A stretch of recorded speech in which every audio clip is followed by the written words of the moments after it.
Tem alguns perigos que nós temos que evitar com relação à experiência do arrependimento. Primeiro, não confunda arrependimento com sentimento. Não confunda. Eu me lembro uma vez que eu fiquei com muita raiva de um outro pastor. Eu era moço, pastor moço. Não quer dizer que depois de velho eu não fico. Eu continuo ficando com raiva de alguém. Mas eu me lembro bem dessa experiência. Um pastor que eu era novinho no ministério, ele me ofendeu publicamente numa reunião lá. E eu estava com raiva dele, muita raiva dele. E eu me lembro exatamente o momento. Eu estava na minha motinha, tinha uma Hondinha 125. Estava indo de casa para o seminário da aula. E a minha cabeça estava a 1000 por hora. Eu sentindo que aquela minha ação, aquele meu sentimento de ódio contra aquele pastor não era de Deus. Mas eu não estava sentindo a menor vontade de me arrepender. Não estava. Você sabe como é isso, né? E é ruim quando chega alguém e estraga, né? Aquele gostinho de você ficar com raiva, né? E Deus estava querendo estragar aquele meu prazer secreto de justiça ofendida. Não é isso que acontece? Às vezes a pessoa ofende a gente, você se sente ofendido, né? E você se sente no direito de ficar com raiva. E quando chega alguém e faz você perdoar a pessoa, ela estragou, né? Aquele gostinho que você estava sentindo de ficar com raiva. Então eu estava pilotando a moto, indo, e Deus na minha cabeça, até que eu entendi, eu tinha que me arrepender. E eu disse, Deus, eu perdoo esse pastor agora. Não estou sentindo a menor tristeza, não estou sentindo nada agora. Mas eu sei que eu tenho que fazer isso. Então eu quero perdoá-lo agora. Eu estou arrependido dessa raiva que eu estou sentindo. E eu quero dizer que eu o perdoo agora. Não demorou, não cheguei no seminário e a raiva tinha saído do meu coração. Você não precisa esperar sentimento, porque arrependimento é uma decisão, é uma atitude que você... É uma mudança de mente, não é questão de você sentir que você tem que perdoar. Você sentir vontade de perdoar. Você tem que pedir perdão e se arrepender, porque Deus diz que você tem que se arrepender. E nem sempre a gente tem vontade de fazer o que Deus diz. A gente sabe que está ali e sabe que tem que fazer. Então não fique esperando sentir vontade de se arrepender. Se arrependa. É uma atitude que você toma. É uma decisão que você toma. É um caminho que você escolhe. Ué, mas você não é calvinista? Você está falando de escolha, de decisão aí? Virou arminiano, livre-arbítrio, né? Os calvinistas sempre acreditaram nisso. Sempre acreditaram na Bíblia. Que Deus chega para nós e manda em verdade que a gente se arrependa. É claro que depois que você se arrependeu, depois que você fez tudo certo, você vai olhar para trás e vai dizer, Deus, se não fosse o Senhor que me tomou pela mão e me guiou e fez isso comigo, eu jamais teria me arrependido. Mas enquanto você não olha para trás, você está olhando para frente, você tem que se arrepender. Escolha, decida, é o caminho do arrependimento. Depois você vai olhar para trás e vai ver que foi Deus que levou você a fazer isso, mas no momento você tem que fazer isso.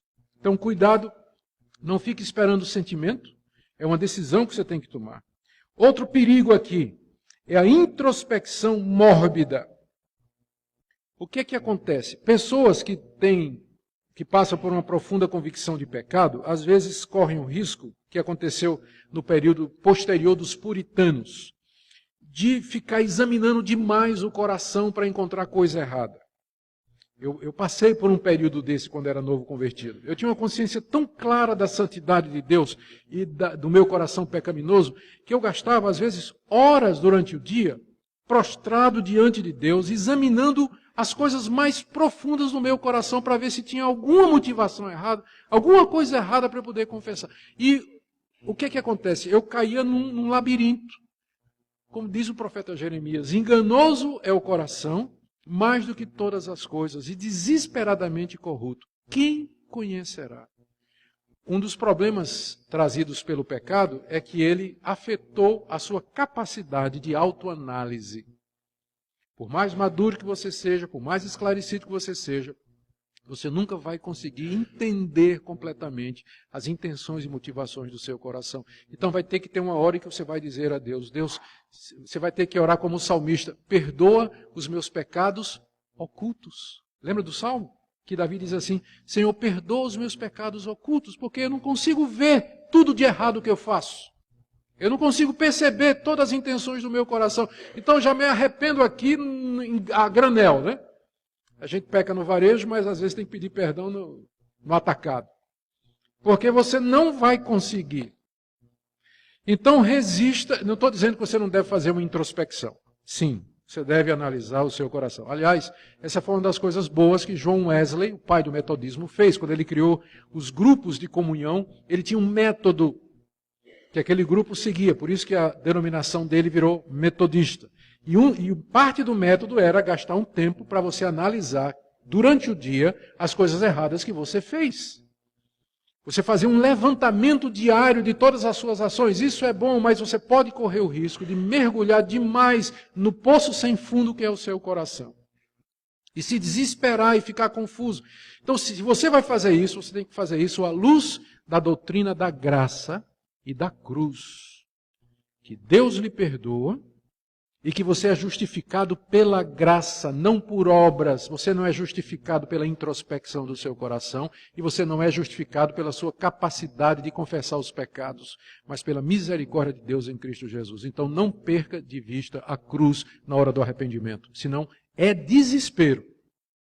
Na hora de você se arrepender, se quebrar diante de Deus, se você não mantiver a cruz diante de você e o sangue que foi derramado por você, você vai cair no desespero. Por isso que tem muita gente, as seitas exploram isso e criam um sistema de escravidão das pessoas a determinadas regras e normas, que não dá saída. Mas nós temos a liberdade e a alegria que vem do perdão que é dado por Jesus. Bom, gente, última coisa para você lembrar. E aqui é difícil. Isso aqui eu até hoje não sei direito fazer a diferença entre convicção de pecado e acusação de Satanás. O diabo é tão esperto que quando o crente cai em pecado, quando ele vê que o crente caiu em pecado, ele vem acusar. O Espírito Santo vem convencer do pecado, mas Satanás vem acusar. E às vezes você não consegue perceber muito a diferença, porque o Espírito Santo vai dizer assim, é mais ou menos assim, você pecou. Você pecou contra Deus, pecou nisso, pecou naquilo. Não é? E o Espírito Santo vai nos convencer de que nós pecamos. O diabo vem dizer a mesma coisa. Você pecou.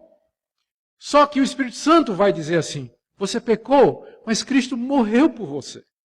Você pecou, mas se confessarmos os nossos pecados, Ele é fiel e justo para nos perdoar os pecados e purificar de toda injustiça.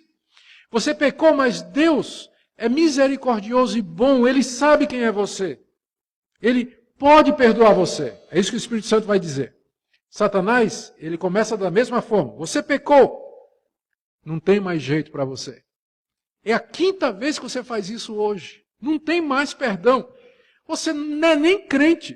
Nem adianta orar para Deus. Deus está muito furioso com você. Percebe qual é a diferença? A diferença entre convicção de pecado e acusação de Satanás parece muito uma coisa com a outra. É que um mostra a luz no final do túnel, o Espírito Santo. E Satanás não mostra luz nenhuma. Ele leva você ao desespero, à culpa, a não querer orar, a se afastar de Deus, dos irmãos, largar o cristianismo e tudo. Se for assim, isso não é tristeza segundo Deus. Isso é tristeza segundo o mundo. Isso é o diabo fazendo isso para levar você longe de Deus. Mas quando você cai, que vem a convicção de pecado, que vem aquela persuasão de que você errou, mas sempre com esperança, aí é o Espírito de Deus agindo no verdadeiro crente, levando ele ao arrependimento sincero.